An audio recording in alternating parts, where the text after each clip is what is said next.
मेरे साथ साथ बोलिएगा। ओम अज्ञानतिमिरान्धस्य ज्ञानाञ्जनशलाकया चक्षुरुन्मीलितं येन हरे कृष्ण हरे कृष्ण तस्मै श्रीगुरवे नमः। नमो ॐ विष्णुपादाय कृष्णपृष्ठाय भूतले श्रीमते भक्तिवेदांत स्वामिन् इति नामिने। नमस्ते सारस्वते देवे गौरवाणी प्रचारिणे निर्विशेष शून्यवादी पाश्चात्य देशतारिणे। जय श्री कृष्ण चैतन्य प्रभु नित्यानंद श्री अद्वैता गदाधर श्रीवासादि गौर भक्त वृंदा। हरे कृष्णा कृष्णा कृष्णा हरे हरे हरे राम राम राम हरे हरे। हरे कृष्णा। ये कैमरामैन को हरे कृष्ण नहीं बोलना चाहिए। कैमरामैन को जब भक्त लोग हरे कृष्णा कहे तो फोटो खींचना चाहिए, बाद अपना हरे कृष्णा बाद में बोल लेना। अब कैमरामैन भी अगर हरे कृष्णा बोलेगा तो फोटो कौन खींचेगा। हरे कृष्णा। तो आज हम सभी का परम सौभाग्य है, हम यहाँ पर एकत्रित हुए हैं। सुंदर मौसम है और साक्षी गोपाल मंदिर के प्रांगण में इस्कॉन पटिया के भक्तों के द्वारा आयोजित ये विशेष यात्रा, विशेष रूप से प्रणेश्वर प्रभु, नंदनंदन प्रभु और सभी भक्तों के सम्मिलित प्रयास से। तो सबसे पहले तो आप सभी का आभार, आप लोगों ने सुंदर इस यात्रा का आयोजन किया। मैंने संग्राम जी प्रभु को रिक्वेस्ट किया था आने के लिए, लेकिन प्रभु जी का स्वास्थ्य थोड़ा खराब है, तो कोल्ड एंड कफ है, तो बुखार होने के कारण वो आ नहीं पाए।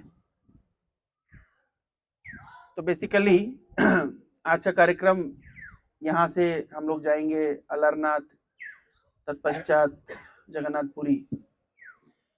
तो मैं इस स्थान के विषय में और अलारनाथ के विषय में आप सभी को कुछ बताऊंगा।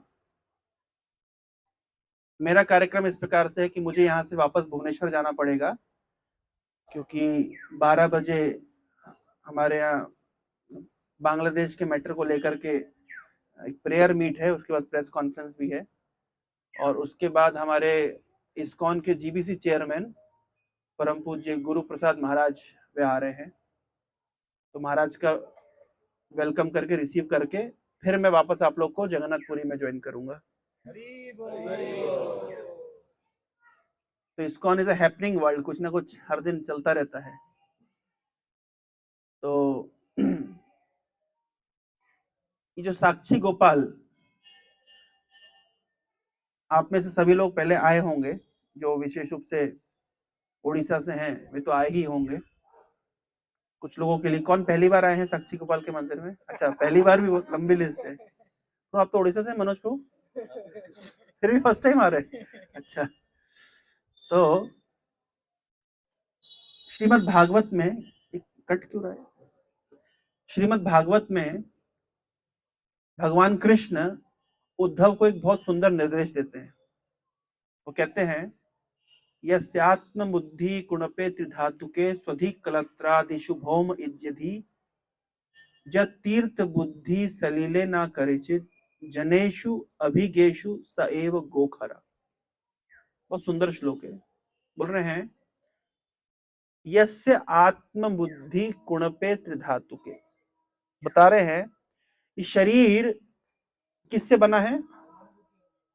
तो 3 धातुओं से बना है, कफ, वात और पित्त।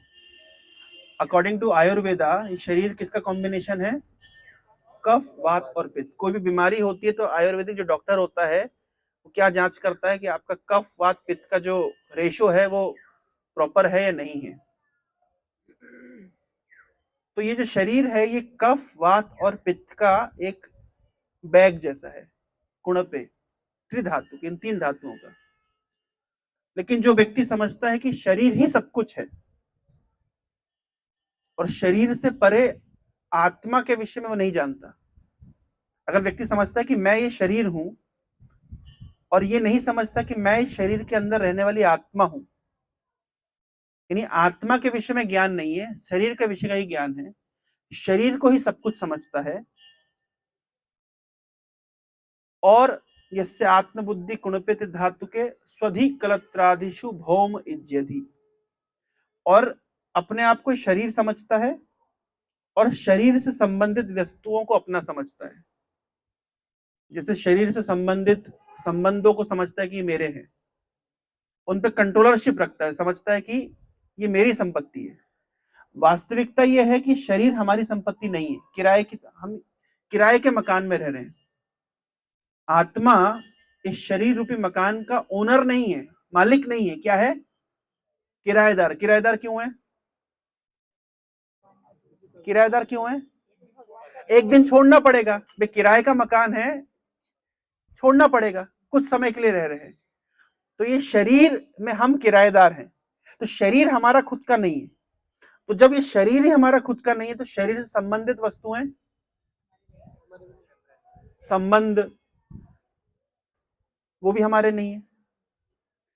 शरीर जिस स्थान पे जन्म लिया है वो स्थान भी हमारा नहीं है। तो जो व्यक्ति समझता है कि शरीर ही सब कुछ है, शरीर से संबंधित जो संबंध है वही सब कुछ है, शरीर जिस जन्मभूमि में, कहते हैं ना जननी जन्मभूमिश्च स्वर्गात अपि गरीयसे, तो ये लेकिन हमारी फिलॉसफी नहीं है। क्यों नहीं है? अभी बहुत झगड़ा चल रहा था। हम उड़िया हैं, कितने लोग उड़िया हैं? हम उड़िया हैं, इसको लेकर के बहुत दिन मीडिया के ऊपर चल रहा था, है ना, हम उड़िया हैं, हम उड़िया हैं, उड़िया ट्रेडिशन, उड़िया कल्चर। तो एक व्यक्ति आया हमसे आर्ग्यूमेंट करने के लिए, मैंने कहा तुझे श्राप देता हूँ अगला जन्म तो अमेरिका में लेगा। हम तो ब्राह्मण दीक्षित तुरंत धागा निकालते, ऐसे निकालते हैं और भक्तों को बोलते लाओ पानी लेकर के, अभी श्राप देता हूं। क्या श्राप दिया? कि जो यहाँ आकर के तुम चिल्ला जोड़कर हम उड़िया है, हम उड़िया है, हम उड़िया है, मैं कहा श्राप देता हूँ अगला जन्म अमेरिका में लेगा। क्योंकि शरीर तो परिवर्तनशील है, आज भारत में जन्म लिया है, कल पाकिस्तान में भी जन्म ले सकता है। तो ये ज्ञान लोगों को नहीं है। सनातन धर्म में और अब्राहमिक रिलीजन्स में, यानी क्रिश्चियनिटी और इस्लाम में, यही मूलभूत अंतर है। हमारे धर्म में आत्मा के ऊपर बल दिया गया है, शरीर के ऊपर नहीं। आज शरीर भारतीय है, आज शरीर उड़िया है, कल अमेरिकी शरीर प्राप्त हो सकता है, परसों अफगानिस्तानी शरीर मिल सकता है, मनुष्य का शरीर मिल सकता है, पेड़ पौधों का शरीर मिल सकता है। तो शरीरों में तो परिवर्तन होगा ही। जैसे हम पुराना कपड़ा छोड़ के नया कपड़ा पहनते हैं, आत्मा पुराना शरीर छोड़ के नया शरीर धारण करती है। तो ये हमारी फिलॉसफी है। अब्राहमिक रिलीजन यानी इस्लाम और क्रिश्चियनिटी की फिलॉसफी क्या है? वो लोग आत्मा के विषय में जानते नहीं है। यद्यपि वे कहते हैं सोल, रूह, परंतु आत्मा और शरीर में क्या अंतर है, आत्मा कैसे एक शरीर से दूसरे शरीर में देहांतरण करती है, इसके विषय में उनका ज्ञान नहीं है। वे लोग शरीर को ही सब कुछ समझते हैं। जैसे हमारे यहाँ फिलॉसफी क्या है कि मृत्यु के पश्चात शरीर को जला दिया जाता है और आत्मा दूसरे शरीर में चली जाती है।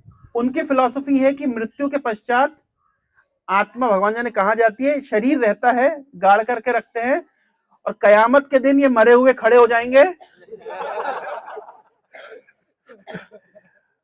तो ये सब अज्ञानता है। तो उनके पास actually proper science of soul knowledge नहीं है।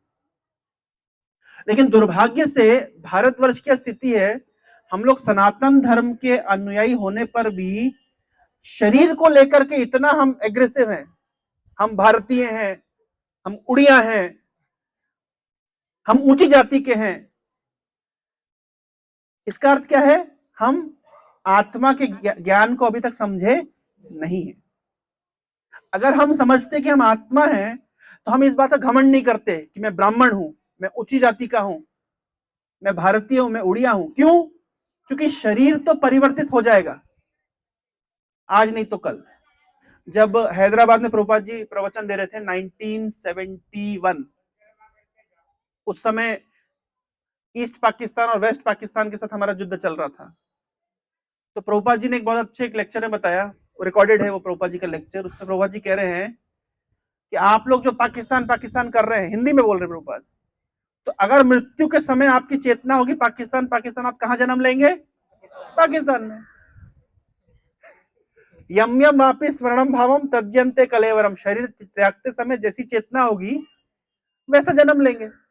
तो आज आप कह रहे हैं कि हम भारतीय और हम पाकिस्तान से नफरत करते हैं, पाकिस्तान से नफरत करते हैं, कल आप पाकिस्तान में जन्म लेंगे, फिर बोलेंगे भारत से नफरत करते हैं।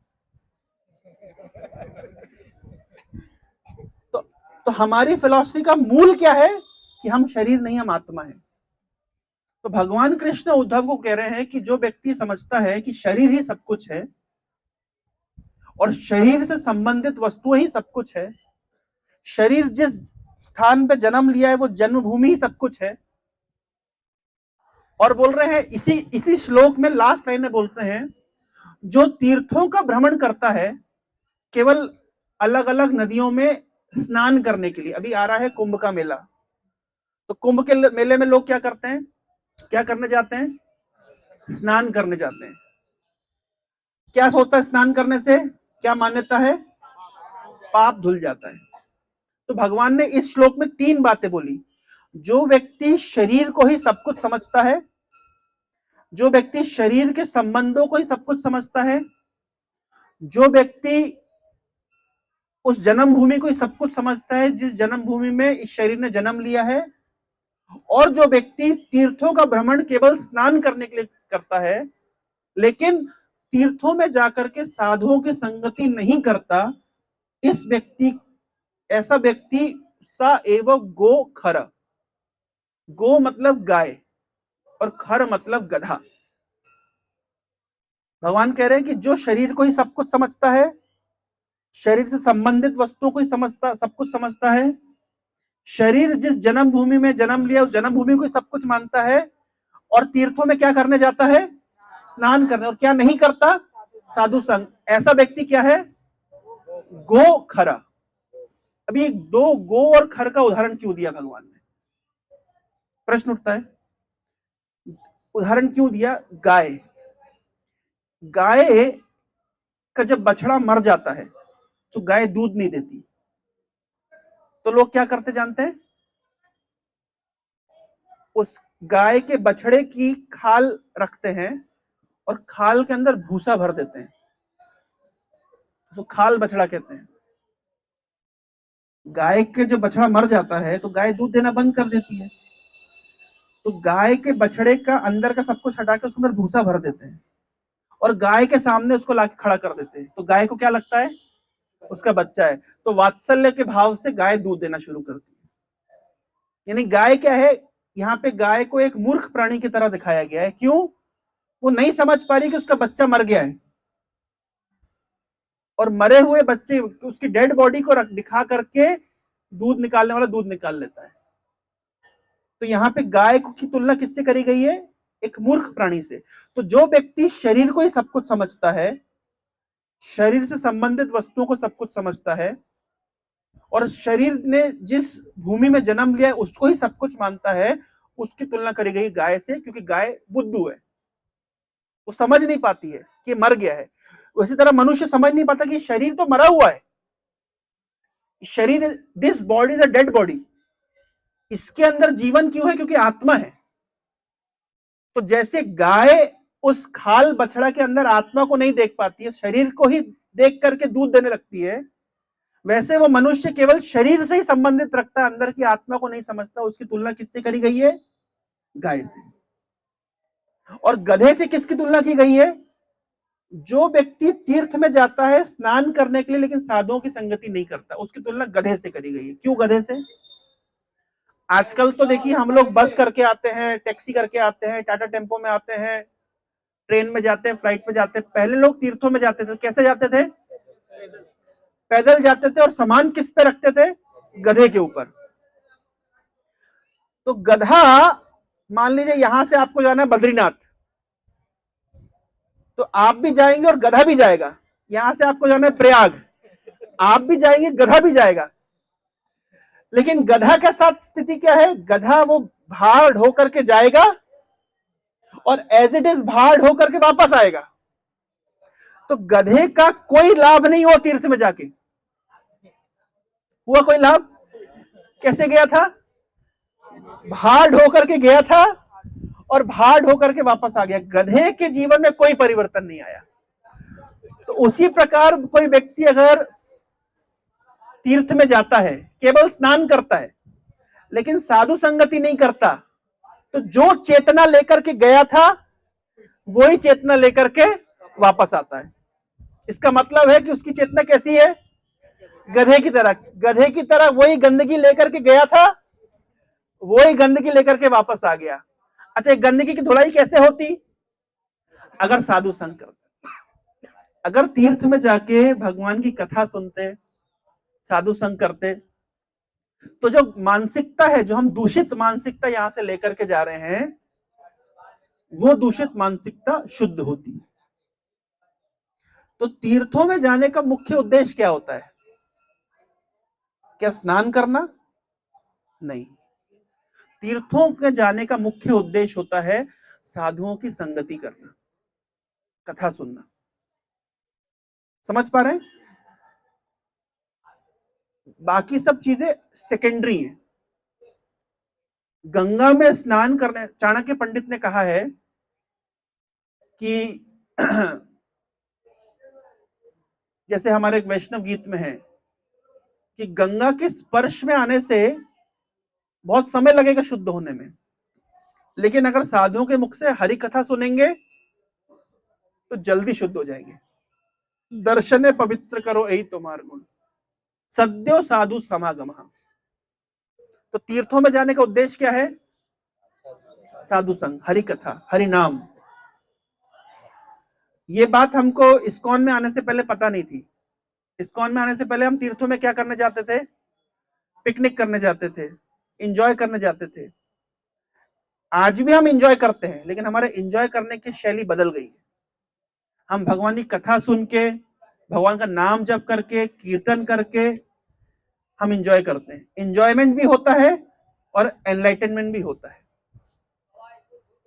तो इसलिए पहला नियम यह है कि जब हम तीर्थों की यात्रा करते हैं तो हमें तीर्थों में जाकर के साधु संग करना चाहिए, एक बात। और साधु संग का अर्थ क्या है? साधुओं के श्रीमुख से भगवान की कथा सुननी चाहिए, उन तीर्थों का महत्व जानना चाहिए। मैं 2-3 उदाहरण आपको देता हूं। कल परम पूज्य राधानाथ महाराज की व्यास पूजा थी। प्रभुपाद जी के एक शिष्य हैं राधानाथ स्वामी। किस किसने नाम सुना है? अच्छा, किस किसने गौर गोपाल दास का नाम सुना है? सबने सुना है, उनके गुरु। इजी हो जाएगा रिलेट करना। तो राधानाथ महाराज जब भारत में आए थे, एक बार की बात है, उनको आज से कुछ 5-7 साल पहले बाराक ओबामा ने, हमारे भारत के राष्ट्रपति ने, राष्ट्रपति भवन में बाराक ओबामा को इनवाइट किया था लंच के लिए। तो बाराक ओबामा ने राधानाथ महाराज को भी इनवाइट किया। तो जब राधानाथ महाराज की कार राष्ट्रपति भवन के सामने पहुंची तो जो राष्ट्रपति भवन के गार्ड्स होते हैं वो देखने के लिए आए कौन है। तो देखा, अरे राधानाथ स्वामी, खोलो खोलो खोलो खोलो। तुरंत राधानाथ महाराज के लिए दरवाजा, गेट खुलता है और महाराज की कार अंदर जाती है। तो राधानाथ महाराज बताए ये आज एक समय है जब मैं राष्ट्रपति भवन के गेट पर हूं और मुझे देखते ही गार्ड्स ने गेट खोल दिया। और एक वो समय था जब वो बाघा बॉर्डर से भारत में एंट्री कर रहे थे। उस समय बाघा बॉर्डर के ऊपर जो गार्ड थे, उन्होंने राधानाथ महाराज, उस समय तो एक यंग लड़के थे, और ये बोल करके एंट्री देने से मना कर दिया कि हमारे देश में सफिशिएंट भिखारी है, हमें और भिखारियों की जरूरत नहीं है। उन्होंने बहुत रिक्वेस्ट किया कि मुझे भारत में एंट्री करने दो, उन्होंने मना कर दिया, एंट्री नहीं करने दिया। जब टाइम चेंज होता है तो गार्ड चेंज होते हैं, तो एक सिख गार्ड शाम के समय आए। फिर राधानाथ महाराज उस समय यंग लड़के थे, रिचर्ड नाम के, वो गए, रिक्वेस्ट किया कि मुझे भारत में एंट्री करने दीजिए, और मैं आपको वादा करता हूं कि मैं आपके देश के लोगों के लिए कुछ अच्छा करूंगा। यह स्टेटमेंट सुनकर के उस सिख गार्ड ने महाराज को भारत के अंदर एंट्री करने दिया। तो महाराज याद कर रहे थे, एक वो समय है कि जब मुझे भारत में एंट्री नहीं मिल रही थी, और एक वो समय है जब मुझे देख करके राष्ट्रपति भवन के गेट खोले जा रहे हैं। तो राधानाथ महाराज जब भारत में आए थे तो भारत के अलग अलग तीर्थों में गए थे। तो वो जा रहे थे दक्षिण भारत से उत्तर भारत की ओर, उनको जाना था प्रयाग और उसके ऊपर ऋषिकेश, बद्रीनाथ, केदारनाथ इत्यादि। परंतु जब उनकी ट्रेन मथुरा से क्रॉस हो रही थी, उनकी तबीयत इतनी खराब हो गई कि उन्हें ट्रेन से उतरना पड़ गया, और वो ट्रेन से उतर गए। उन्हें नहीं पता कि कौन से स्टेशन पे उतरे। जैसे ही उतरे तो पता चला कौन सा स्टेशन है, मथुरा। उसके बाद फिर उनको मथुरा से जाना नहीं पड़ा, फिर वो वहीं के हो गए। जब मथुरा में गए, कुछ समय वहां पे उन्होंने बिताया, तो महाराज क्या करते थे, अलग अलग लीला स्थलियों में जाते थे। मथुरा में, वृंदावन में, जो भी 12 वन है, 12 वन है वृंदावन के, बरसाना है, नंदगांव है, हर स्थान को जाते थे, देखते थे। और उस जमाने में कोई फोटो तक सुविधा थी नहीं कि मोबाइल फोटो खींच लिया, फेसबुक पे अपलोड कर दिया, इंस्टाग्राम पे डाल दिया। तो महाराज ने कई महीने ब्रज की यात्रा करी, और ब्रज की यात्रा करने के बाद में इस्कॉन से भी जुड़े, प्रभुपाद से दीक्षा ली, और प्रभुपाद जी ने उनको सेवा दी कि आपको जाना है अमेरिका में वेस्ट वर्जीनिया। तो जब महाराज वेस्ट वर्जीनिया चले गए, तो कई घंटे बैठ करके जानते क्या करते थे, वो मेडिटेट करते थे कि उन्होंने ब्रज में किस किस लीला स्थली के दर्शन किया। क्यों मेडिटेट करते थे? क्योंकि उनके पास लिखित में कुछ नहीं था, फोटो नहीं थी। तो और बाद में मुझे कभी भारत जाने का फिर से अवसर मिलेगा या नहीं मिलेगा पता नहीं, तो कहीं मेरे मानस पटल से भगवान की लीला स्थली गायब ना हो जाए, तो कई घंटा बैठ करके पूरा मेडिटेट करते थे। ये नंदगांव है, ये बरसाना है, ये उखुल बंधन है, ये टेर कदम है, ये राधा कुंड है, श्याम कुंड है, ये गिरी गोवर्धन है, गिरी गोवर्धन में ये परिक्रमा मार्ग है, ये गोविंद कुंड है। एक एक चीज का घंटों घंटों मेडिटेशन करते थे। आज हम उस चीज को समझ नहीं पाएंगे कि हमारे पास मेडिटेशन करने के लिए जरूरत नहीं है, फोटो केवल हम याद नहीं भी करें तो फेसबुक आपस से देता है, लास्ट ईयर का पोस्ट दिखाता है। हमारे पास इतनी सुविधा हो गई है, लेकिन उनके पास कोई सुविधा नहीं थी। लेकिन इतना उनका सम्मान था ब्रजभूमि के प्रति कि वो घंटों घंटों मेडिटेट करते थे। कई उनके मानस पटल से ये जो ब्रज धाम है कहीं गायब ना हो जाए, कहीं भूल ना जाए। इमेजिन करिए। तो भगवान के धामों के जाकर के जब हम यहाँ पे आए हैं, तो यहां पर आकर के आपको क्या क्या याद रखना है कि इस स्थान का महत्व क्या है, भगवान का विग्रह कैसा था। आप देखिए, जो भगवान का विग्रह है, कितना सुंदर उनका विग्रह है। उनकी बांसुरी इस तरीके से है, ये ट्रेडिशनल विग्रह, इस तरीके से हाथ नीचे करके, बिल्कुल चिक्कन श्यामल भगवान का शरीर है, आंखें बिल्कुल कमल नेत्र के समान, कर्ण पर्यंत नेत्र है उनके। जब हम तीर्थ में आते हैं, कथा सुनते हैं, तो ये इससे हमारा मानस पटल पे वो अंकित हो जाता है, छप जाता है। और जब इनकी लीला सुनेंगे आप तो और स्फुरित होगा। तो संक्षिप्त में आपको साक्षी गोपाल की लीला सुनाता हूं। इनका नाम साक्षी गोपाल कैसे पड़ा? तो दक्षिण भारत के दो ब्राह्मण थे, ये चैतन्य चैतामृत में। अच्छा, आज कथा सुनने के बाद होमवर्क ये है कि आपको घर जाकर के चैतन्य चैतामृत का वो सेक्शन पढ़ना है जहां पे ये लीला वर्णित है। इससे क्या होगा, पूरा एनग्रेव्ड हो जाएगा।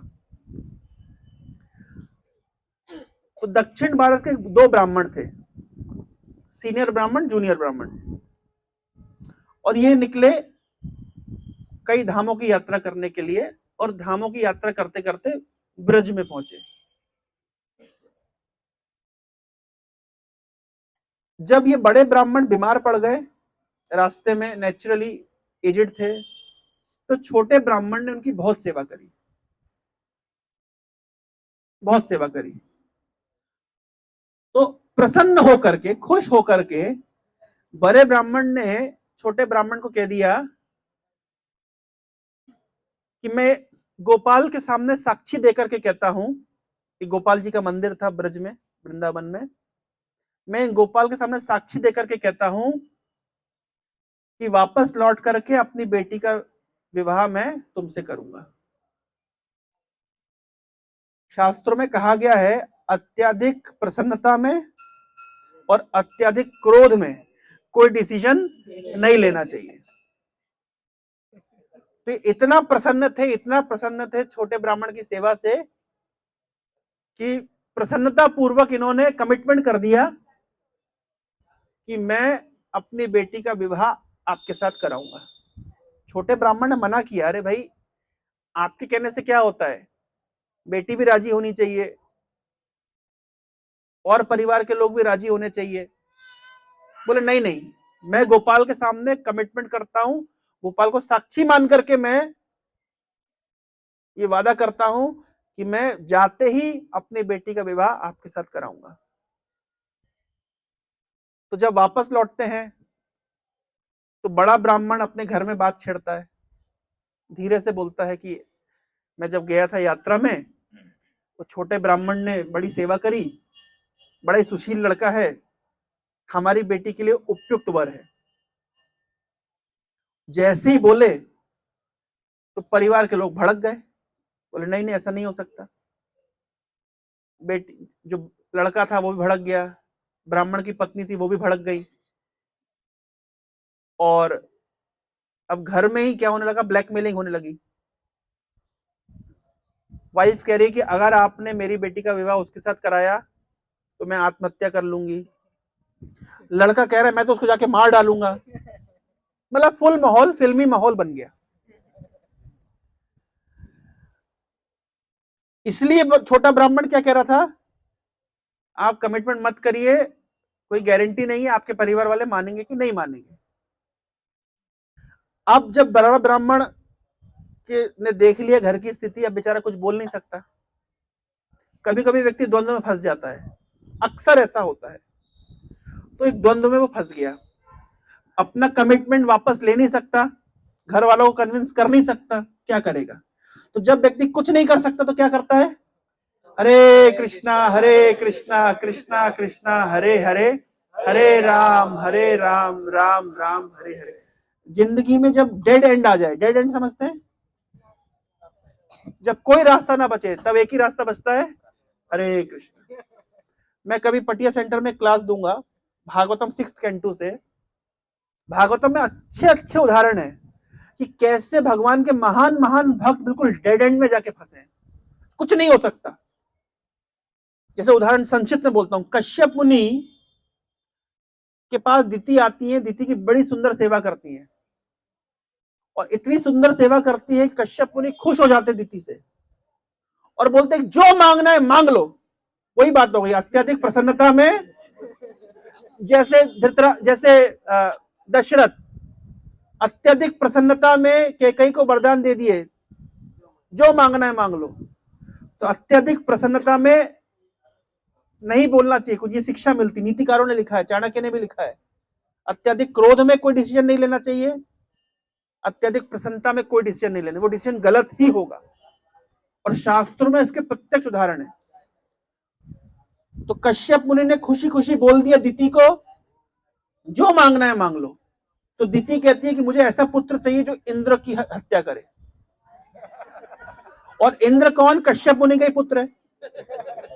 अदिति से इंद्र की अब कश्यप मुनि अपनी बात को वापस ले नहीं सकते, क्योंकि आजकल जैसे सॉरी बोलने का रिवाज नहीं था उस जमाने में, कुछ बोल दिया सॉरी, तो सॉरी का सिस्टम नहीं था,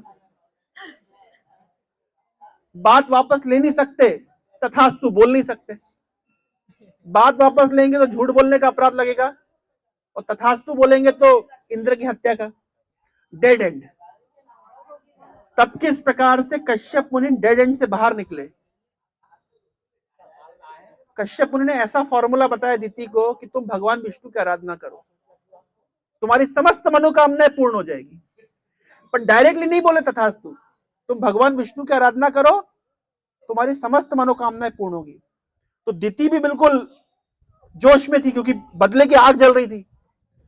इतने सुंदर तरीके से भगवान विष्णु की आराधना करी, उस आराधना के फल स्वरूप दिति का हृदय परिवर्तित हो गया।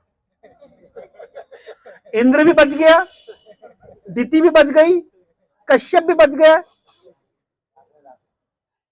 और दिति के गर्भ में पल रहे मरुदगण भी बच गए। तो ये स्टोरी मैं विस्तार में बताऊंगा, पर शिक्षा क्या है? जब जीवन में डेड एंड आ जाए, जब कोई मार्ग नहीं दिखे, तो एक ही मार्ग बचता है, हरे कृष्ण। फैक्ट है ये हर व्यक्ति अपने जीवन में अनुभव कर सकता है। जब कुछ नहीं समझ आए तो फिर भगवान के हाथों छोड़ देना चाहिए। भगवान मिरेकुलस तरीके से जादूगरी दिखाते हैं, वो समझ नहीं आता, हमारे समझने से परे है।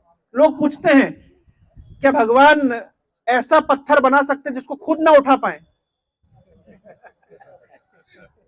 तो प्रभुपाद जी से किसी ने पूछा, बोले हाँ, भगवान ऐसा पत्थर बना सकते हैं जिसको खुद ना उठा पाए, फिर खुद उठा लेंगे। कुछ कुछ प्रश्नों के उत्तर नहीं है।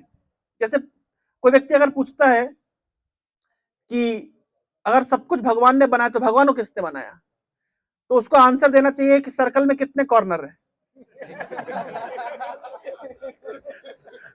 जैसे सर्कल के कितने कॉर्नर है हमें पता नहीं, जैसे 5 खरबूजे 4 तरबूजे मिलकर कितने आम बनाते हैं, क्वेश्चन ही गलत है।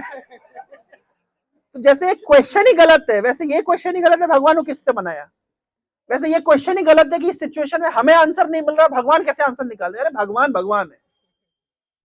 भगवान की डेफिनेशन है जो असंभव को संभव कर दे, संभव को असंभव कर दे, उसी को भगवान कहते हैं। एक बार एक साधु एक महाराज के घर में पहुंचा, सुना होगा आपने स्टोरी। तो राजा बोलता है कि अरे साधु जी क्या करता है आपका भगवान? तो साधु बोला, देखो तुम प्रश्न मुझसे पूछ रहे हो, तो मैं गुरु हूं, तुम चेले हो, और तुम ऊपर बैठे हो, मैं नीचे खड़ा हूं। अगर आंसर चाहिए तो पहले मुझे ऊपर बैठाओ, तुम नीचे आओ। बोले ठीक है। तो राजा उतर गया और साधु को आसन में बिठा दिया। बोले अब बताइए महाराज, क्या करता है आपका भगवान? यही करता है। जो राजा को रंक बनाता है और जो रंक को राजा बनाता है, वही है भगवान। मानते इस बात को? मानते इस बात को? किसी ने सोचा था बीजेडी हार जाएगी? इलेक्शन के कुछ दिन पहले मैं गया था एक मंत्री से मिलने के लिए। एक ट्राइबल मिनिस्टर थे सेंट्रल गवर्नमेंट के। तो ट्राइबल मिनिस्टर से मिलने के लिए गया, हमारे मयूरभंज के मेंबर ऑफ पार्लियामेंट थे। तो उनके साथ मिलने के लिए गया, उनसे मिला कुछ देर। उनके बाजू में एक आदमी बैठा हुआ था। जब बाहर निकले तो आदमी मुझे कहता है कि स्वामी जी, मुझे कहता है स्वामी जी, मैं केओंझर का एमएलए हूं और नेता प्रतिपक्ष हूं, आपके साथ फोटो ले सकता हूं? मैंने कहा जरूर। फोटो ले ली। कुछ दिनों बाद इलेक्शन का रिजल्ट आया। अब फोटो हम खोजे, कहां गए, क्यों? वो केओंझर का एमएलए क्या बन गया? Chief minister. तो हमारे आशुतोष प्रभु केओंझर से है, ये हमारे सेक्रेटरी। ये क्या करते हैं, सारी फोटो स्टोर करके रखते हैं। मैंने वो फोटो कभी ध्यान नहीं दी कि हमने कहा कि उड़ीसा में तो मंत्रियों की वैल्यू नहीं है, नेता प्रतिपक्ष बेचारा क्या करेगा। लेकिन क्योंकि भाई साहब केवंझर से थे, उनने फोटो संभाल के रखी। मैंने कहा, बोले प्रभु जी, फिर निकाला तुरंत फोटो। जो व्यक्ति कुछ दिन पहले आके बोल रहा है मेरे साथ फोटो ले लो, मैं नेता प्रतिपक्ष हूं, वो आज चीफ मिनिस्टर हो गया। बनाने वाला कौन? तो कहने का तात्पर्य यह है कि भगवान कब क्या कैसे करेंगे ये किसी को नहीं पता है। ये प्रत्यक्ष उदाहरण हम अपने जीवन में देखते हैं। तो जब डेड एंड आ गया इस ब्राह्मण के जीवन में, अरे क्या करेंगे पता नहीं, तो कुछ समझ नहीं आ रहा, छोड़ दिया भगवान के। जो छोटा ब्राह्मण था, इसका कोई खास रुचि नहीं था कि मुझे बड़े ब्राह्मण की मतलब पुत्री से विवाह करना है। लेकिन क्योंकि गोपाल को साक्षी दिया था, तो गोपाल की साक्षी कहीं वेस्ट ना हो, इसलिए वो छोटा ब्राह्मण आता है और बड़े ब्राह्मण से कहते हैं अपने वादे के अनुसार आप अपनी कन्या का विवाह मुझसे कराइए। तो बड़ा ब्राह्मण कुछ बोलता नहीं है, क्योंकि बोलने से झगड़ा होगा, मना करेगा तो झगड़ा होगा, और सच यस बोलेगा तो घर में क्लेश होगा। चुप था। तो वो बड़ा ब्राह्मण का जो लड़का है वो झगड़ा किया, वो पूरे गांव की पंचायत को बुला लाया। बोले हमारे पिताजी बीमार थे और हमारे पिताजी को कुछ होश नहीं था, और इसने बरगला करके घुमा फिरा करके और इस तरीके से अपने हमारे पिताजी को बरगला दिया और उनसे झूठा वादा ले लिया। तो ये पूरी तरीके से मक्कार व्यक्ति है, झूठा है, फरेबी है, और कई तरीके से पंचायत के सामने जलील किया गया। किसको? छोटे ब्राह्मण को। छोटे ब्राह्मण ने समझाने का प्रयास किया, नहीं नहीं ऐसा नहीं था, मैंने उनकी सेवा करी, और उस सेवा से प्रसन्न होकर के बड़े ब्राह्मण ने मुझे वादा किया कि मैं अपनी बेटी का विवाह आपके साथ कराऊंगा। लेकिन पंचायत ने पूछा इसका क्या प्रमाण है, कोई साक्षी था? बोले हाँ साक्षी तो था। कौन था? बोले वो गोपाल थे वृंदावन के, वो साक्षी थे। सब ठहाका मार के हंसने लगे। अरे गोपाल थे मतलब कोई आदमी नहीं था, पत्थर की मूर्ति थी जो साक्षी थी। तो सबने मजाक में बोल दिया एक काम करो, अगर वो यहां आकर के पंचायत में साक्षी दे दें कि इस प्रकार से बड़े ब्राह्मण ने वादा किया था, तो हम खुशी खुशी तुम्हारी शादी बड़े ब्राह्मण की लड़की से करा देंगे। ये जो भक्त था छोटा ब्राह्मण, बड़ा सरल भक्त था। तुरंत अपना बोरिया बिस्तर बांधा और सीधे गया कहां पे? वृंदावन में। और गोपाल को जाके, गोपाल आप तो साक्षी थे ना। अभी यहां पे इंटरेस्टिंग समझने की बात है, भगवान को मूर्ति के रूप में, पत्थर के रूप में ना देख करके साक्षात भगवान के रूप में देखना, यही भक्ति की पराकाष्ठा है। ये ब्राह्मण जाकर के बोलता है कि गोपाल आपने साक्षी दिया था, अभी चलिए। गोपाल कहते हैं अरे मैं तो पत्थर की मूर्ति हूं, मैं कैसे जाऊंगा? तो ब्राह्मण कहते हैं बोल सकते हो, जा नहीं सकते?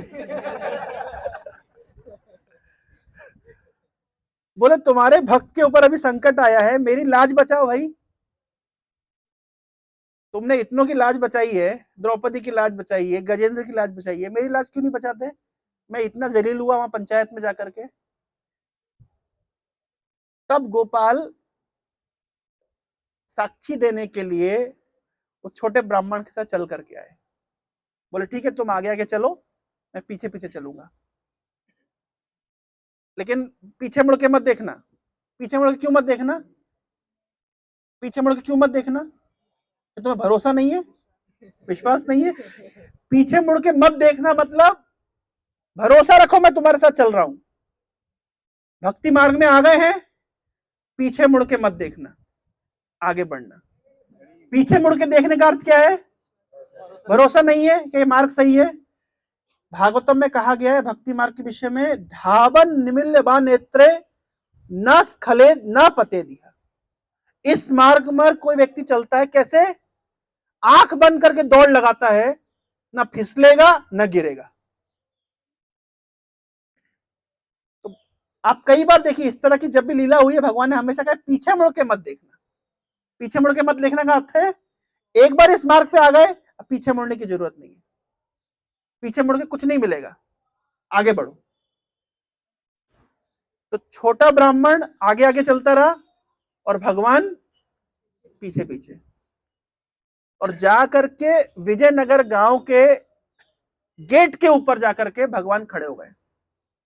छोटे ब्राह्मण को आवाज नहीं आ रही पायल की। जब बहुत देर आवाज नहीं आई, तब जाकर बोले भगवान कहाँ, अभी कहीं रह तो नहीं गए। पीछे मुड़ के देखा, भगवान स्थिर हो गए। जाके बोलते बुला लो सारे गांव वालों को।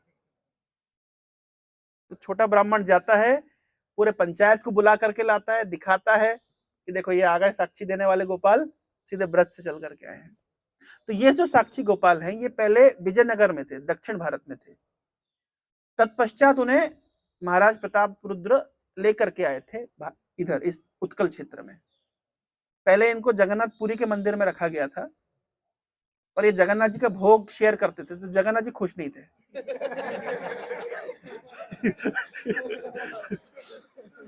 जगन्नाथ जी का भाई इनको अलग रखो, इनका भोग अलग अलग करवाओ, है ना, ये मेरे भोग का शेयर नहीं लेना चाहिए।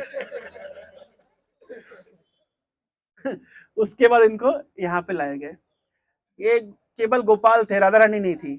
तो राजा की जो पत्नी है, उन्होंने राधा रानी भी गिफ्ट करी, और अपने कानों के कुंडल भी भगवान को गिफ्ट की, और नाक की नथनी भी भगवान को गिफ्ट करी। इस पूरी लीला में सीखने वाली कुछ बहुत सारी बातें हैं। एक बहुत महत्वपूर्ण क्वेश्चन उठता है लोगों के मन में कि हम लोग जो हिंदू लोग हैं वो बुत परस्ती करते हैं। बुत परस्ती समझते हैं ना, मूर्ति पूजा। हम लोग मूर्ति पूजा करते हैं, बाकी धर्मों में मूर्ति पूजा नहीं है।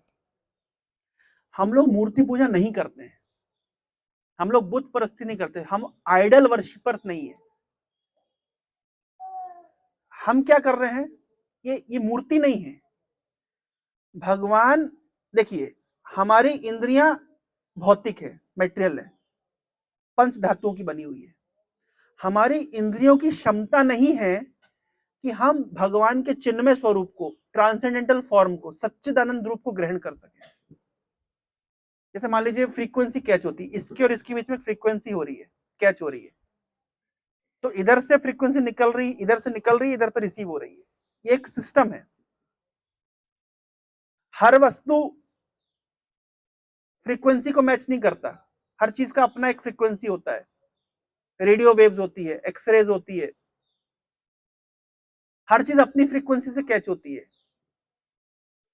भूकंप आता है, सुनामी आती है, हम लोग नहीं सुन पाते, जानवर सुन लेते हैं, उनके अंदर स्पेशल सिस्टम है। उसी प्रकार से हमारी इंद्रियों की क्षमता है। हमारी इंद्रियां भौतिक है, हमारी इंद्रियां भौतिक है, तो चिन्मय वस्तु को कैसे ग्रहण करेगी, नहीं कर सकती। तो और भगवान है चिन्मय, ईश्वरा परमा कृष्णा सच्चिदानंद विग्रह, वो सच्चिदानंदमय है, चिन्मय है, ट्रांसेंडेंटल है, स्पिरिचुअल है। तो भौतिक इंद्रियां हैं, स्पिरिचुअल भगवान है, कैसे कैच करेगी, कैच नहीं कर सकती। तो भगवान क्या करते हैं, भगवान अपने आप को भौतिक वस्तुओं से पंच धातु के रूप में प्रकट करते हैं।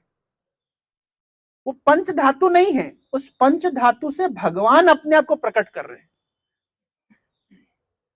हम पत्थर की पूजा नहीं कर रहे, क्योंकि पत्थर के ऊपर हम पैर रखते हैं, हम पत्थर की पूजा नहीं कर रहे।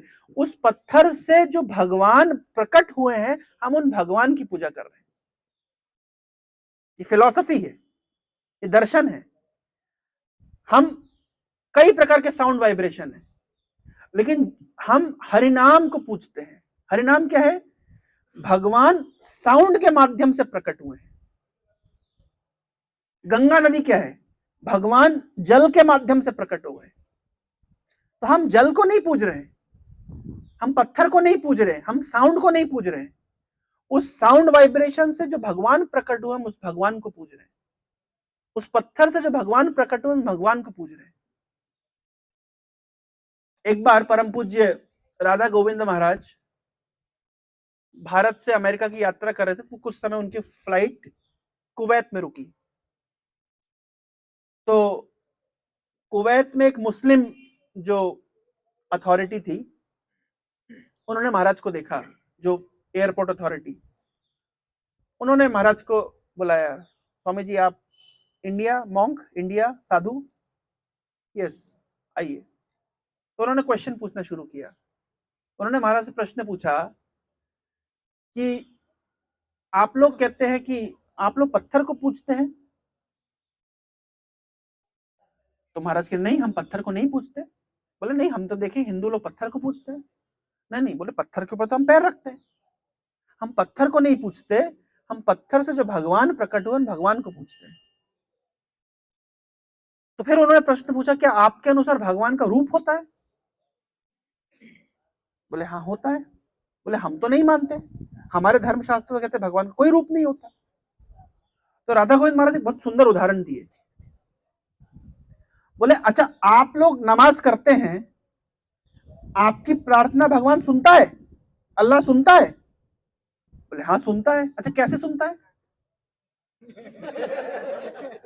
कैसे सुनता है? अगर सुनता है तो कैसे सुनता है? जब आप बोलते हो वो सब कुछ सुनता है, तो सुनने के लिए क्या है? यानी आप डायरेक्टली नहीं बोल रहे कि उनका कान है, लेकिन इनडायरेक्टली आप बोल रहे हैं कि उनका कान है। अच्छा आप जो करते वो देखता है?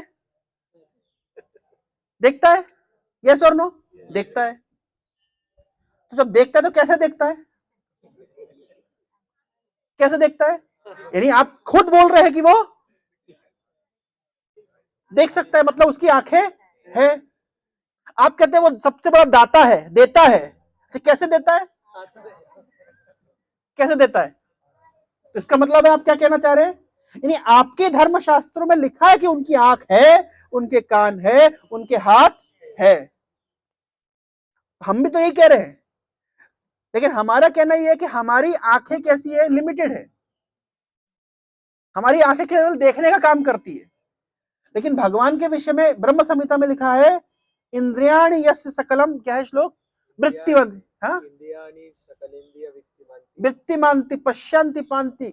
हमारी इंद्रियां एक ही कार्य कर सकती है, उनकी इंद्रियां सब कुछ कर सकती है। आप भगवान को भोग लगाइए तो क्या करते हैं? आंखों के माध्यम से ग्रहण कर लेते हैं। हमारी हिम्मत नहीं है हम आंखों से खा सकते हैं, वो कर सकते हैं। कभी कभी आप लोगों ने देखा होगा कुछ सेंटिमेंटल लोग क्या करते हैं, वो आइसक्रीम बना करके बाल गोपाल के मुंह में घुसा देते हैं। जन्माष्टमी में लोग क्या करते हैं, कृष्ण जी का फोटो रखते हैं और मक्खन पूरे मुंह में मल देते हैं। ये सेंटिमेंटल लोग करते हैं। क्यों? उन्हें लगता है हम मुंह से खाते, भगवान ही मुंह से खाते। नहीं नहीं, भगवान के सामने भोग रखने से वो स्वीकार कर लेते हैं। प्रभुपाद जी से किसी ने पूछा, स्वामी जी बड़े बड़े वैज्ञानिक कहते हैं कि भोग रखा भगवान के सामने, वो एज इट इज निकली, क्या खाया उन्होंने? प्रभुपाद कहते जब गीता में लिखा है, यद करोसि यद अस्नासि यद जुहोसि ददासि यद यद तपस्सि कौन्तेय तत् कुरुषो मद अर्पणम, जो खाते हो मुझे अर्पित करो। पत्रम पुष्पम फलम तोयम यो में भक्त्या प्रेच्छति अस्नामि, मैं पाता हूं, मैं खाता हूं, मैं लेता हूं। तो गीता में कृष्ण कह रहे हैं मैं खाता हूं, तो मैं गीता में कृष्ण की बात मानूं कि तुम्हारे नास्तिक वैज्ञानिकों की बात मानूं? जब कृष्ण कह रहे हैं मैं खाता हूं, तो ये ट्रांसेंडेंटल फिनोमेना है कि भगवान के सामने भोग रखते हैं और भगवान उसको स्वीकार करते हैं। ये कैसे करते हैं ये समझना कठिन है। देखिए भारत में ये समझना फिर भी सरल है, क्योंकि बचपन से हम देखते आए हैं। विदेशों को, ये विदेशी लोगों को समझ नहीं आएगा। कैसे समझ आएगा? जैसे चाणक्य पंडित ने एक उदाहरण दिया है, हम आचमन करते हैं, जो आचमन का जल हम फेंक देते हैं वो कुत्ते के मूत्र से भी ज्यादा अपवित्र है। जो आचमन करके जो झूठा पानी हमने फेंक दिया वो अपवित्र है। लोग समझ नहीं पाते, अरे भाई तो पानी तो है। भगवान के चरणों में हमने फूल दे दिया, वो फूल झूठा हो गया, अब आप फिर से उसको भगवान को नहीं दे सकते। भगवान को जब भोग लगा दिया वो प्रसाद बन गया, प्रसाद में भोग टच कर दिया वो प्रसाद हो गया। इसलिए कहते नहीं प्रसाद निकाल कर अलग रखो, बोले वही तो खाना है, उसमें अंतर क्या है? तो वो जो सूक्ष्मता है उसके अंदर वो नहीं देख पाते। जो उसका जो स्पिरिचुअल कंटेंट है वो उनके कल्चर में ये नहीं है। आजकल मैंने उस दिन शायद उदाहरण दे रहा था, आप लोग को याद होगा, आजकल वो लोग हमारे जैसे हो गए हैं, जीसस क्राइस्ट की आरती कर रहे हैं, जीसस क्राइस्ट को भोग लगा रहे हैं, जीसस गायत्री निकाल दिए। मैं बताया था एक दिन क्लास में, अब मुझे बताइए, हिंदू लोग क्रिश्चियन हो रहे या क्रिश्चियन लोग हिंदू हो गए?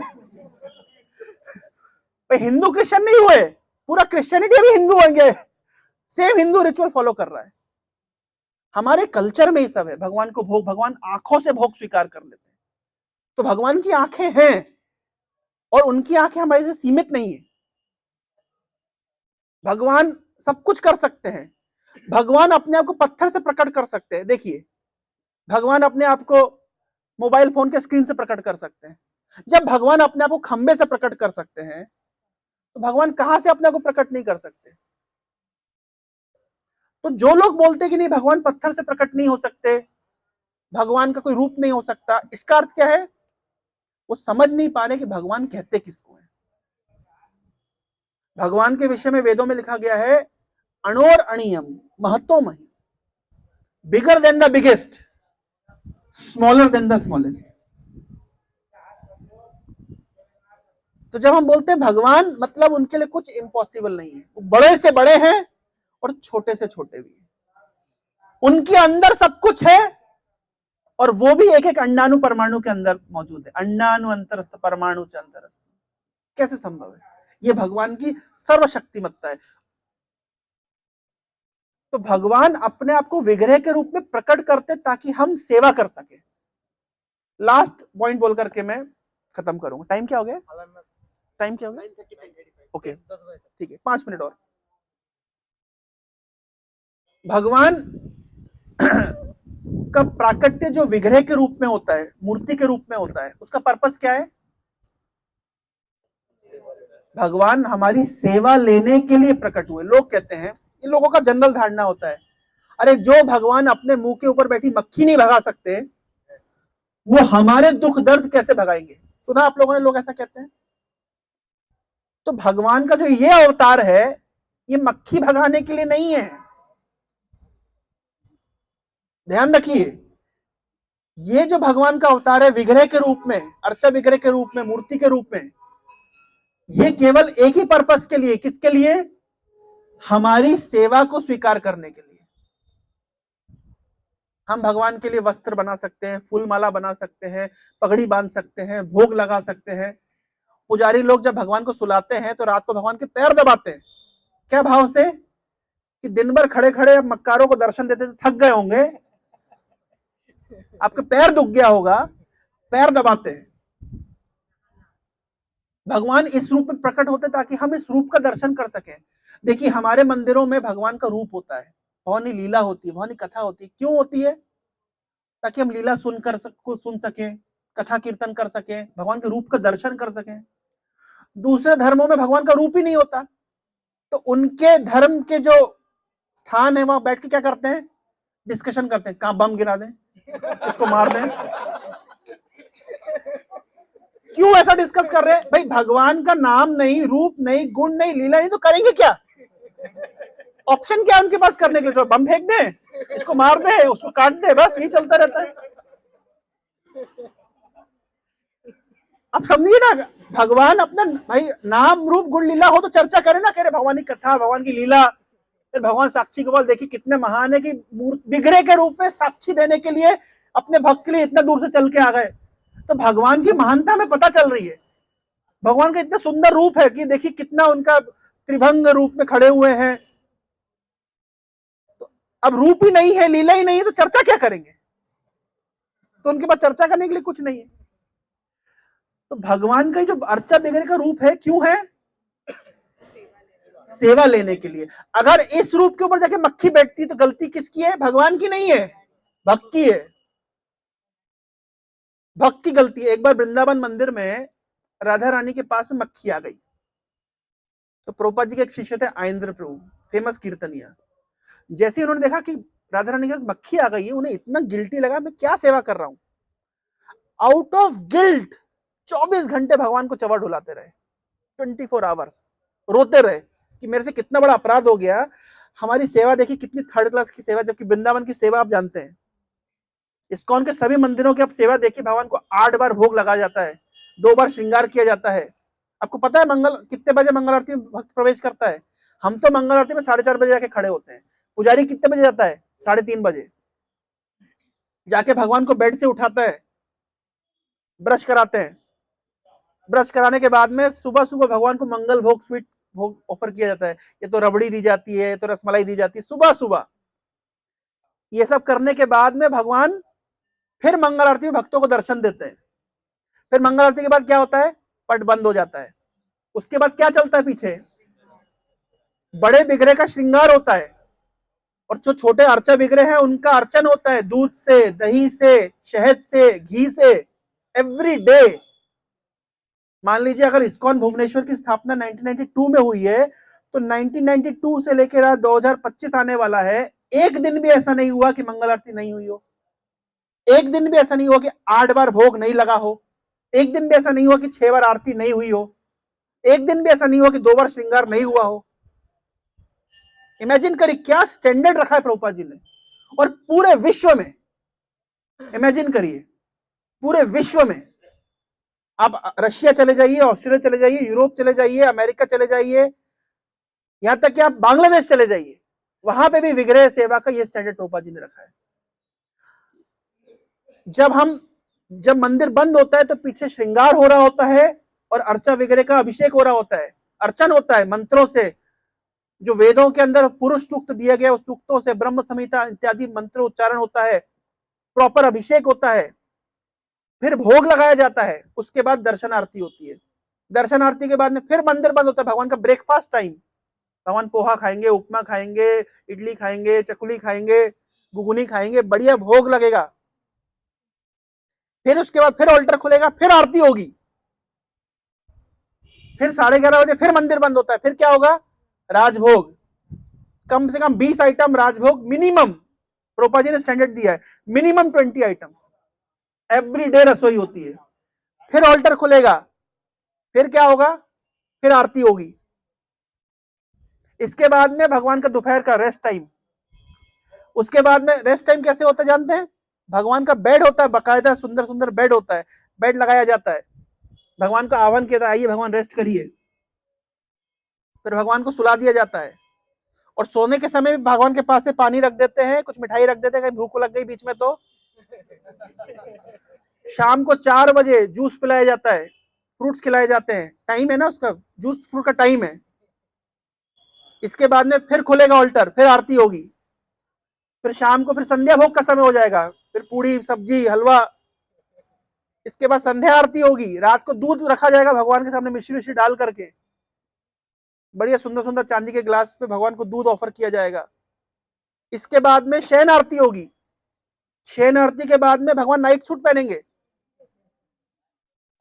क्योंकि सुबह वाला जो हैवी ड्रेस में तो सो नहीं पाएंगे ना, तो नाइट सूट लाइट ड्रेस पहनेंगे। फिर भगवान का बेड निकाला जाएगा, फिर भगवान को अपने आसन से उठा करके जो छोटे छोटे विग्रह उनको बढ़िया सुला दिया जाएगा, कंबल ओढ़ दिया जाएगा, एसी चालू कर दिया जाएगा, पानी मिठाई साथ में रख दी जाएगी। रात को बाल गोपाल है बेचारे, भूख लग गई तो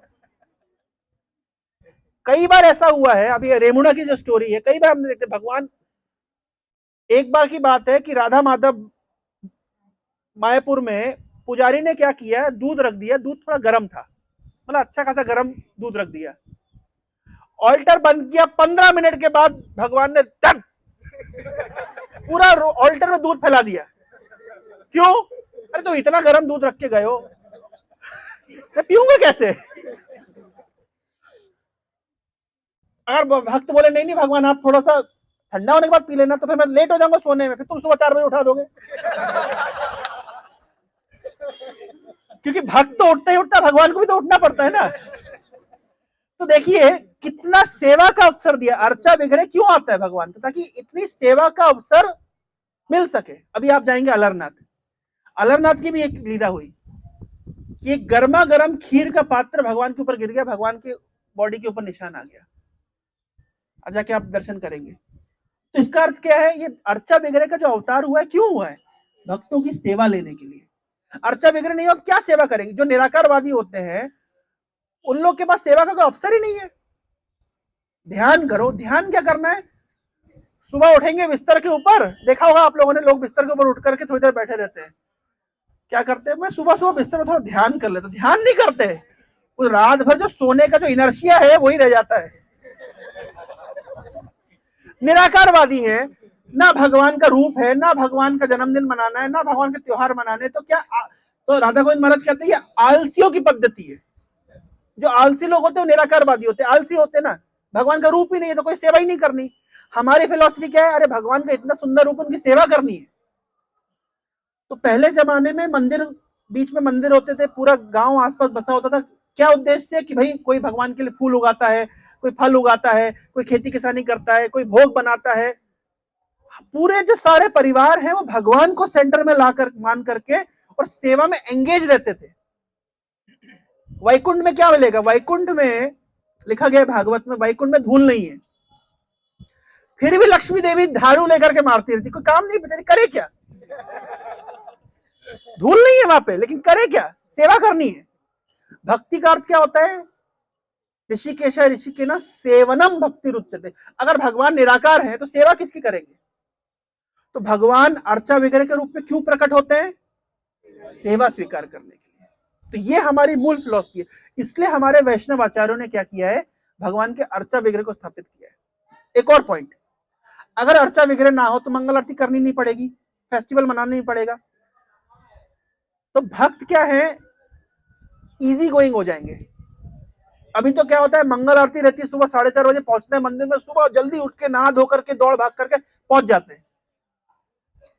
अब मान लीजिए भगवान का विग्रह ही नहीं है तो जप ही तो करना है, तो 4 बजे जप करो, 8 बजे जप करो कि दोपहर 12 बजे जप करो, क्या फर्क पड़ता है।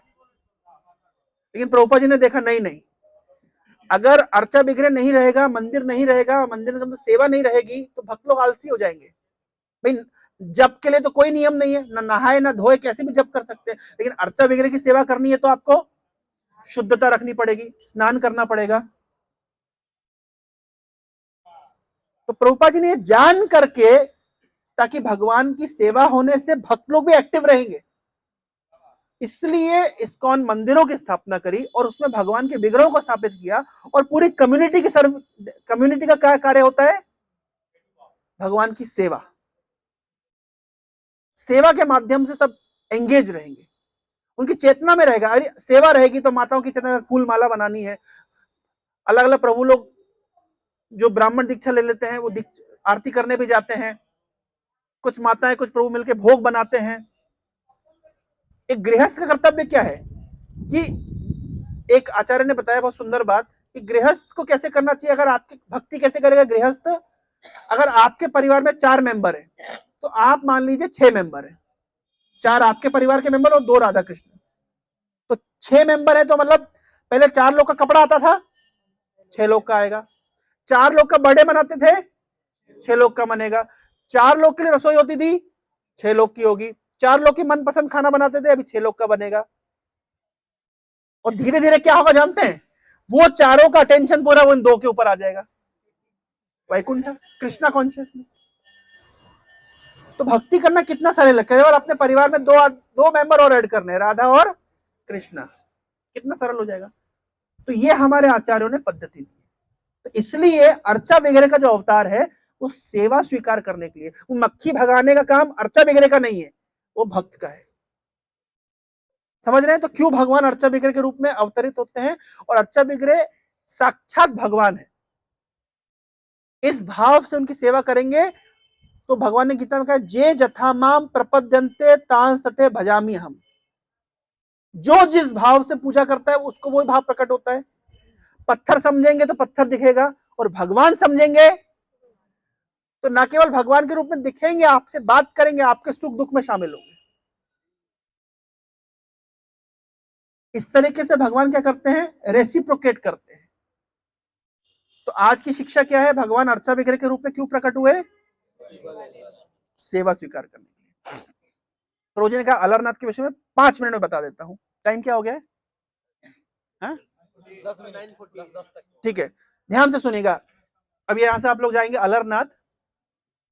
दक्षिण भारत में एक संप्रदाय है, श्री संप्रदाय, लक्ष्मी देवी का संप्रदाय, सबने सुना होगा। उसके प्रसिद्ध मंदिर हैं रंगनाथ मंदिर, अनंत पद्मनाभ, पद्मनाभ स्वामी, आदिकेशव, रामेश्वरम इत्यादि। ये सारे मंदिर श्री संप्रदाय के द्वारा मैनेज किए जाते हैं। श्री संप्रदाय की स्टार्टिंग हुई थी 12 अलवरों से। किससे? अलवर। ये अलवर कौन थे? जब कलयुग का अंत हुआ, होने लगा, और सॉरी द्वापर युग का जब अंत हुआ, कलयुग शुरू हुआ, तो भगवान विष्णु के 12 आयुध, शंख, चक्र, गदा, पद्म, कौस्तुभमणि, श्रीवत्स इत्यादि भगवान के भक्तों का रूप लेकर के इस धराधाम पे प्रकट हुए। क्या सिखाने के लिए? भक्ति सिखाने के लिए। विशेष रूप से दक्षिण भारत में प्रकट हुए। कौन प्रकट हुए? जैसे भगवान का चक्र सुदर्शन, वो एक भक्त के रूप में आए। शंख एक भक्त के रूप में आए। गदा एक भक्त के रूप में आए। भगवान की छाती पे होता है कौस्तुभमणि, कौस्तुभमणि एक भक्त के रूप में आए। श्रीवत्स, भगवान के एक छाती के ऊपर एक स्वर्णिम गोल्डन बाल होता है, जो लक्ष्मी देवी का परिचिन्ह है। इसलिए कहते हैं कि भगवान का दर्शन करेंगे आप, तो भगवान की छाती पे बैठी हुई लक्ष्मी क्या करेंगी? आपका दर्शन करेगी। लक्ष्मी देवी अपनी शुभ दृष्टि भक्त के ऊपर डाल देती है। इससे क्या होता है? भक्त कभी भी दरिद्र नहीं होता। भगवान का भक्त कभी दरिद्र नहीं होता। क्यों? क्योंकि भगवान का भक्त भगवान का दर्शन करता है, और भगवान की छाती पे बैठी हुई लक्ष्मी देवी क्या देखती है कि अरे मेरे स्वामी का इतने प्रेम से दर्शन कर रहा है, तो इतने प्रेम से लक्ष्मी देवी उस भक्त को देख रही है। लक्ष्मी देवी बड़े प्रेम से अगर किसी को देख ले, जैसे शनिदेव अगर किसी को प्रेम से देख ले, उसका क्या होगा आप समझ लीजिए। तो लक्ष्मी देवी किसी को प्रेम से देख ले तो समझ लीजिए बेड़ा पार। इसलिए भगवान विष्णु के भक्तों को, कृष्ण भक्तों को लक्ष्मी देवी को अलग से मनाने की जरूरत नहीं है। लक्ष्मी देवी स्वतः प्रसन्न है। ऐसा कहा जाता है कि ब्राह्मणों से लक्ष्मी देवी बहुत नाराज रहती है। क्यों? भृगु मुनि जाकर के भगवान की छाती पे लात मारे, और छाती पे कौन रहती है? लक्ष्मी देवी। तो सीधे भृगु मुनि छाती पे आघात किए, तो लक्ष्मी देवी तब से ब्राह्मणों से थोड़ा नाराज चल रही है। कोई है क्या ब्राह्मण यहाँ पे? तो भगवान के अलग अलग आयुध अलग अलग भक्तों का रूप लेकर के आए। एक्चुअली अलरनाथ की कथा तो मैं विस्तृत बता सकता हूं, समय की पाबंदी है। तो अलरनाथ से उनका नाम पड़ गया अलवरनाथ, अलवरनाथ से नाम पड़ गया अलरनाथ, उसका नाम का चेंज हो गया। तो जो विष्णु जी का मंदिर हम अलरनाथ में दर्शन करेंगे वो अलवरनाथ है। इन अलवरों के स्वामी भगवान विष्णु का मंदिर है। समझ पा रहे हैं? अलरनाथ कैसे नाम आया? अलवरनाथ से। अलवर कौन है? ये भगवान विष्णु के 12 आयुधों के अवतार हैं, जो संसार में भक्ति की ज्ञान, भक्ति की शिक्षा देने के लिए संसार में आए थे। कब आए थे? जब द्वापर युग खत्म हो रहा था, कलयुग शुरू हो रहा था। और इन्हीं अलवरों का ही आगे एक्सपेंशन हुआ श्री संप्रदाय के रूप में। इन्हीं श्री संप्रदाय के पूर्वज कौन है? अलवर। और ये जो अलवर नाथ है, ये कौन है? इन्हीं अलवरों के स्वामी भगवान विष्णु है। एक बात, हमारे लिए अलवरनाथ की क्या विशेषता है, ध्यान से सुनिएगा, संक्षिप्त में बता रहा हूं। जगन्नाथ जी जब 15 दिन दर्शन नहीं देते तो भक्त लोग कहां जाते हैं? क्यों जाते हैं? क्यों जाते हैं? पूरा उड़ीसा आप देखिए, चैतन्य महाप्रभु के तो हम फॉलोवर है, गौड़ीय वैष्णव। चैतन्य महाप्रभु जाते थे। चैतन्य महाप्रभु जब जगन्नाथ जी का दर्शन नहीं करते थे 15 दिन, तो अलरनाथ आते थे। तो चैतन्य महाप्रभु आते थे और चैतन्य महाप्रभु के अनुयायी आते हैं। लेकिन हम तो देखते पूरा उड़ीसा आता है। देखा आप लोगों ने कभी अलरनाथ में? कौन कौन अलरनाथ नहीं गया? तो बहुत सारे भक्त नहीं गए। अलरनाथ में वो 15 दिन बहुत भीड़ होती है जब जगन्नाथ जी दर्शन नहीं देते। तो मेरा प्रश्न ये है, क्यों अलरनाथ में जाते हैं भक्त लोग, जगन्नाथ जी दर्शन नहीं देते? ऐसा क्या भाव है? उसका भाव सुनिए, आश्चर्य हो जाएंगे, आश्चर्यचकित हो जाएंगे। आपको पता है कि जब रासलीला हो रही थी तो भगवान ने रासलीला से क्या किया जानते हैं? रास नृत्य के बीचों बीच गायब हो गए। क्यों गायब हुए? भगवान रास नृत्य कर रहे हैं और रास नृत्य के बीच से गायब हो गए। क्यों गायब हुए? कारण बताता हूं। जैसे कोई गरीब व्यक्ति है, बहुत गरीब है, और अचानक से उसकी लॉटरी लग गई, और उसको कई करोड़ रुपए मिल गए, उसकी खुशी कैसी होगी? कोई गरीब व्यक्ति है और उसको अचानक से कई करोड़ रुपए मिल गए, उसकी हालत क्या होगी? बहुत खुश होगा। और वो करोड़ रुपए गायब हो गए, अब उसकी हालत क्या होगी? करोड़ रुपए प्राप्त किए। चलिए और एग्जाम थोड़ा सरल करते हैं।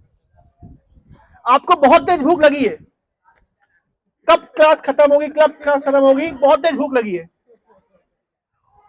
क्लास खत्म हो गई, आप यहां पे बातचीत करने में लगे, जब तक वहां पहुंचे प्रसाद, ये ज्यादा रिलेट कर पाए वक्त लोग। अभी से आपको पता है, ग्रुप में आ गया प्रसाद मिलेगा, प्रसाद मिलेगा, प्रसाद मिलेगा, प्रसाद मिलेगा, आपको मन में क्लियर है भूख लग रही है, प्रसाद मिलेगा, जब तक पहुंचे तब तक प्रसाद, आपकी हालत क्या होगी? समझ पा रहे? तो ऐसा उदाहरण दिया गया, किसी गरीब आदमी को जब धन प्राप्त होता है और फिर तुरंत अचानक से धन छिन जाता है, गायब हो जाता है। किसी भूखे व्यक्ति को भोजन प्राप्त हुआ और अचानक से वो चला जाए, उसकी जो हालत होगी, वो विभल जो होगा, उसका कोई तोड़ नहीं है, अत्यधिक मतलब पागल हो जाएगा। गोपियों की हालत ऐसी कि बड़ी मुश्किल से कृष्ण प्राप्त हुए और अचानक से फिर कृष्ण गायब हो गए। अच्छा, अचानक से जब कृष्ण गायब होते हैं ना, तो जो कृष्ण को प्राप्त करने की जो उत्कंठा है, जो आग है, वो भयंकर तीव्र हो जाती है।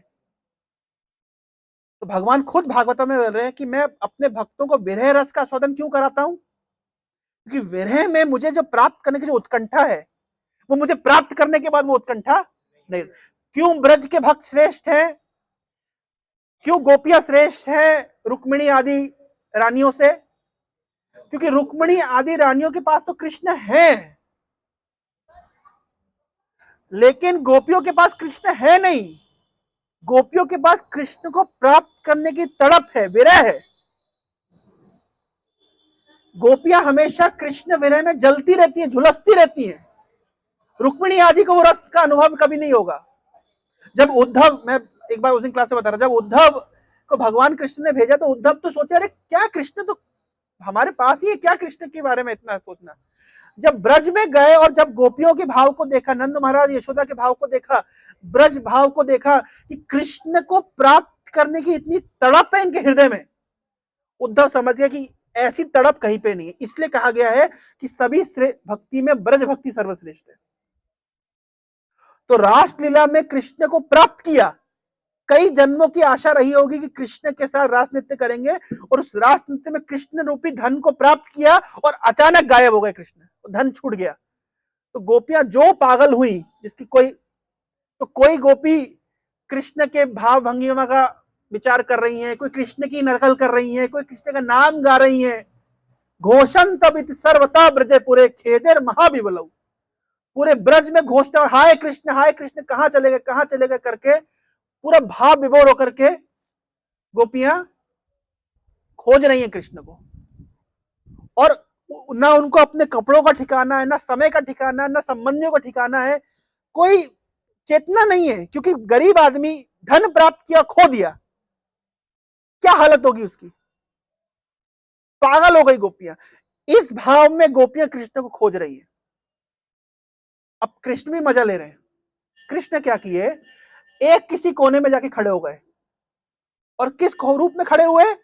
द्विभुज श्याम सुंदर रूप में नहीं, जो हमने यहां देखा द्विभुज श्याम सुंदर, उस रूप में खड़े नहीं हुए। किस रूप में खड़े हुए? चतुर्भुज नारायण के रूप में खड़े हो गए। गोपियां विवल होकर के मूर्छित हो रही है, गिर रही है, पड़ रही है, खोज रही है, नाम चिल्ला रही है, भगवान की लीलाओं की एक्टिंग कर रही है, पागलों की तरह व्यवहार कर रही है, और खोजते खोजते कहां पहुंच गई? जहां भगवान नारायण विष्णु खड़े हुए। कृष्ण ही विष्णु के रूप में खड़े हैं, लेकिन गोपियों के भाव को जांचने के लिए तो गोपियां जाकर कह रही, हे नारायण, हे विष्णु, आपने हमारे प्राण प्रिय कृष्ण को नहीं देखा? हम पे कृपा करिए, हमारी आंखों से वो ओझल हो गए हैं, हम पे कृपा करिए।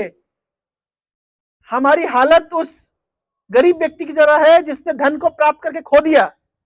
कृष्ण रूपी धन हमें प्राप्त हुआ था, आज हमारे हाथ से निकल गया। हे विष्णु, हम पे कृपा करिए कि हमें वो कृष्ण रूपी धन फिर से प्राप्त हो जाए। चैतन्य महाप्रभु जगन्नाथ जी को जगन्नाथ के रूप में नहीं देखते थे, श्याम सुंदर कृष्ण के रूप में देखते थे। चैतन्य महाप्रभु कौन है? राधा रानी स्वयं। तो राधा रानी कृष्ण श्याम सुंदर के रूप में दर्शन करनी है। तो चैतन्य महाप्रभु जगन्नाथ का दर्शन किस रूप में कर रहे हैं? श्याम सुंदर मुरलीधर। और अचानक श्याम सुंदर अभी दर्शन देना बंद कर दिए। कब बंद करे? अनवसर में। उस समय चैतन्य महाप्रभु वही गोपी भाव से इन विष्णु के पास आकर के प्रार्थना करते हैं, विष्णु उस समय कब आएगा जब हम हमारे प्राण प्रिय श्याम सुंदर मुरलीधर का दर्शन करेंगे। इसलिए उस 15 दिनों में जगन्नाथ पुरी से महाप्रभु आ जाते थे अलरनाथ में और भगवान अलरनाथ का दर्शन करते थे। भाव क्या है? वही भाव जो रास नृत्य में गोपियों का भाव होता था, जो नारायण के सामने जाकर के प्रार्थना करती थी कि नारायण हम पे कृपा करी, हमें श्याम सुंदर भगवान कृष्ण का दर्शन हो। तो अभी अलरनाथ जाके हम क्या प्रार्थना करने वाले हैं कि भगवान आपका दर्शन करने के बाद अभी हमको जाना है, हे नारायण, हे विष्णु, हमें जाकर के कृपा करेगी ताकि हमें जगन्नाथपुरी में जाकर के श्याम सुंदर मुरलीधर का दर्शन प्राप्त हो। हरे कृष्णा कृष्णा कृष्णा हरे हरे, हरे राम राम राम हरे हरे। हरे कृष्णा। ठीक है, आगे की यात्रा नेक्स्ट क्लास जगन्नाथपुरी में।